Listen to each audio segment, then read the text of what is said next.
السلام علیکم۔ بسم اللہ الرحمن الرحیم۔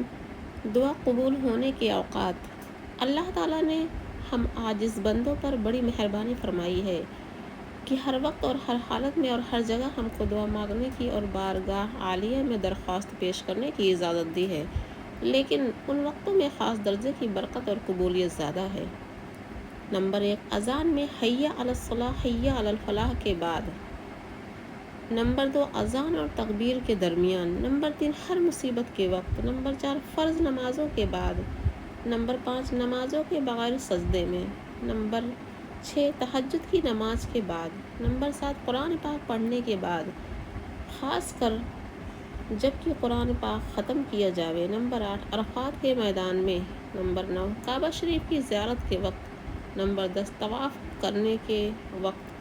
نمبر 11، حجر اسود کی زیارت کے وقت۔ مسلم شریف میں ہے، رسول پاک صلی اللہ علیہ وسلم نے فرمایا کہ بندہ اپنے رب کے نزدیک زیادہ تر سجدے کی حالت میں ہوتا ہے، تو لوگوں تم سجدے میں زیادہ دعا مانگا کرو۔ سجدے کرنے میں حق تعالیٰ کی عبادت اور تعظیم کمال درجہ رکھتی ہے، اور بندے کی عاجزی اور محتاجی ظاہر ہوتی ہے کہ اپنے اعضاء رئیسہ جو خاص پر اپنے مالک کے سامنے رکھ دیا اور اپنی کمزوری اور محتاجی کو ظاہر کر دیا، اس لیے بندے کو سجدے میں نزدیکی زیادہ ہوتی ہے۔ اس وقت پر حق تعالیٰ کی خاص رحمت برستی ہے، اس لیے یہ حکم ہے کہ حق تعالیٰ کے سوا کسی مخلوق کو سجدہ کرنا شرک حرام ہے۔ بندے کا سر اپنے مالک وحدہ شریک لہ کے سوا کسی کے سامنے نہ جھکنا چاہیے۔ ایک غلطی کا جواب۔ بعض لوگ کہا کرتے ہیں کہ اب تو گناہ کر لیں پھر توبہ کر کے معاف کرا لیں گے۔ کوئی ان سے پوچھے کہ ذرا اپنی انگلی آگ میں ڈال دو، پھر ہم اس پر مرہم لگا کر اچھی کر دیں گے، کیا یہ لوگ اس بات کو مانیں گے؟ ہرگز نہیں۔ پھر افسوس ہی کی بات یہ ہے گناہ کرنے کی کیسے ہمت پڑتی ہے، اور ان لوگوں کو یہ کیسے معلوم ہو گیا کہ ابھی ہم اور زندہ رہیں گے؟ ممکن ہے کہ چلتے پھرتے ہی موت آ جاوے، یہ رات کو سوتے کے وقت ہی رہ جائیں۔ یہ بڑی غلطی ہے، توبہ کرنے میں ہرگز دیر نہ کی جائے۔ دوسری غلطی کا جواب۔ بعض لوگ یہ بھی کہا کرتے ہیں کہ اللہ بڑا غفور الرحیم ہے، ہمیں گناہوں کے اس کے یہاں کیا حقیقت ہے؟ ان کے لیے یہ جواب ہے کہ بے شک اللہ غفور الرحیم ہے، مگر قہار اور منتقم بھی ہے۔ تو تم کو یہ کیسے معلوم ہو گیا کہ ضرور ہی بخشے جاؤ گے؟ ممکن ہے کہ تم کو نافرمانی کی سزا دے۔ قرآن پاک سے تو یہ معلوم ہوتا ہے کہ غفور الرحیم ان لوگوں کے لیے ہے جو کیے ہوئے گناہوں سے توبہ کریں اور آئندہ اپنے عملوں کو درست کریں، اور اگر بلا توبہ مر گئے تو گناہوں کی سزا ضرور ملے گی۔ باقی اللہ تعالیٰ کے فضل کا کوئی روکنے والا نہیں، مگر ان لوگوں کے پاس کیا ثبوت ہے کہ ضرور ہی بخشے جائیں گے؟ یہ شیطانی دھوکہ ہے کہ اس سے بچنا لازم ہے۔ تیسری غلطی۔ بعض لوگ کہا کرتے ہیں کہ ہم کیا کریں، ہماری تقدیر ہی میں یوں لکھا ہے، اور یہ کہنا ایسا آسان ہے کہ ہر شخص اس سے دھوکہ کھاتا ہے۔ اس کا جواب یہ ہے کہ اگر آپ لوگوں کو تقدیر پر ایسا ہی بھروسہ ہے تو دنیا کے کاموں میں تقدیر پر ایسا بھروسہ کیوں نہیں کرتے؟ اگر کوئی شخص تم کو نقصان پہنچاوے تو سمجھ لیا کرو کہ اس کی تقدیر ہی میں یہ لکھا ہے کہ ہم کو نقصان پہنچائے، پھر اس سے بدلہ لینے کی کوشش کیوں کرتے ہو؟ وہاں تقدیر سے پھر جاتے ہو، اور دین کی حکموں پر سب سے بڑھ کر تمہارا تقدیر پر ایمان ہوتا ہے۔ یہ بھی شیطانی دھوکہ ہے، عقل سے کام لو۔ چوتھی غلطی کا جواب۔ بعض لوگ کہا کرتے ہیں اگر ہماری قسمت میں جنت لکھی ہے تو جنت میں جائیں گے، اور دوزخ لکھی ہے تو دوزخ میں جائیں گے۔ تدبیر اور محنت بیکار ہے۔ ایسے لوگوں کو معلوم ہونا چاہیے کہ صاحبو، اگر یہ بات سچ ہے تو دنیا کے کاموں میں تدبیریں اور محنتیں کیوں کرتے ہو؟ دیکھو، پیٹ بھرنے کے لیے کتنی تدبیریں کرتے ہو، محنتیں اٹھاتے ہو کہ زمین کماتے ہو، پھر دانہ ڈالتے ہو، پھر غلہ تیار کرتے ہو، پھر آٹا پسواتے ہو، اس کو چھانتے ہو، پھر گوندتے ہو، پھر روٹی پکاتے ہو، پھر لقمہ بنا کر منہ میں ڈالتے ہو، پھر نگلتے ہو۔ بس کچھ بھی نہ کیا کرو، اگر قسمت میں ہے تو آپ بن کر پیٹ میں اتر جائے گی۔ یا مثلا نوکری کیوں کرتے ہو؟ تجارت اور زراعت اور مزدوری وغیرہ کیوں کرتے ہو؟ اولاد حاصل کرنے کے لیے نکاح کیوں کرتے ہو؟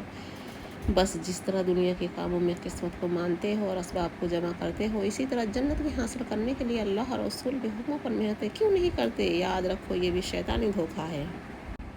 بہر غفلت یہ تیری ہستی نہیں، دیکھ جنت اس قدر سستی نہیں، رہ گزر ہے یہ دنیا بستی نہیں، جائے عیش عشرت مستی نہیں، ایک دن مرنا ہے آخر موت ہے، کر لے جو کرنا ہے آخر موت ہے۔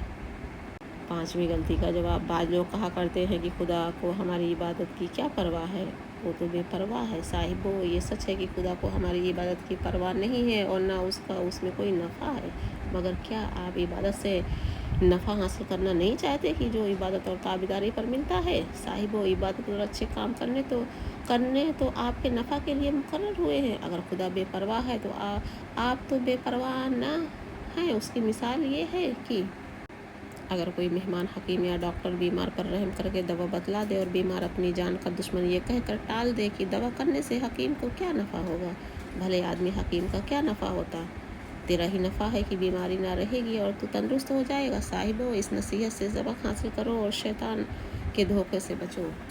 6ٹھی غلطی کا جواب، بعض جاہل فقیر دین کے دشمن کہا کرتے ہیں کہ ہم محنت اور مجاہد کر کے اللہ کے قریب پہنچ گئے ہیں اور اس کی ذات میں فنا ہو گئے ہیں، اب ہم خود کچھ نہیں کرتے، جو کچھ اچھا اور برا کرتا ہے وہی کرتا ہے، اور یہ بھی کہتے ہیں کہ اصل جڑ تو خدا کی یاد ہے جو دل میں ہوتی ہے، اور یہ ظاہری نماز روزہ تو ایک ڈھونگ ہے جو موریوں کو نکالا ہوا ہے۔ اس کا جواب یہ ہے کہ رسول اللہ صلی اللہ علیہ وسلم سے بڑھ کر نہ کوئی خدا کے قریب پہنچا اور نہ کوئی آپ کی طرح خدا کی ذات میں فنا ہوا، اور نہ آپ یا صحاب سے بڑھ کر آج تک کسی نے خدا کی تلاش کا راستہ سیکھا، بس آپ کی اور آپ یا صحاب کی عبادت اور اطاعت اور نماز روزے کی پابندی دیکھ لو۔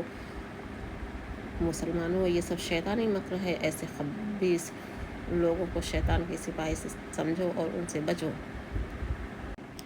عمر یہ ایک دن گزرنی ہے ضرور، قبر میں میت اترنی ہے ضرور، آخرت کی فکر کرنی ہے ضرور، جیسی کرنی ویسی بھرنی ہے ضرور، آنے والی کس سے ٹالی جائے گی، جان تیری جان والی جائے گی، روح رگ رگ سے نکالی جائے گی، تجھ پہ ایک دن خاک ڈالی جائے گی، ایک دن مرنا ہے آخر موت ہے، کر لے جو کرنا ہے آخر موت ہے۔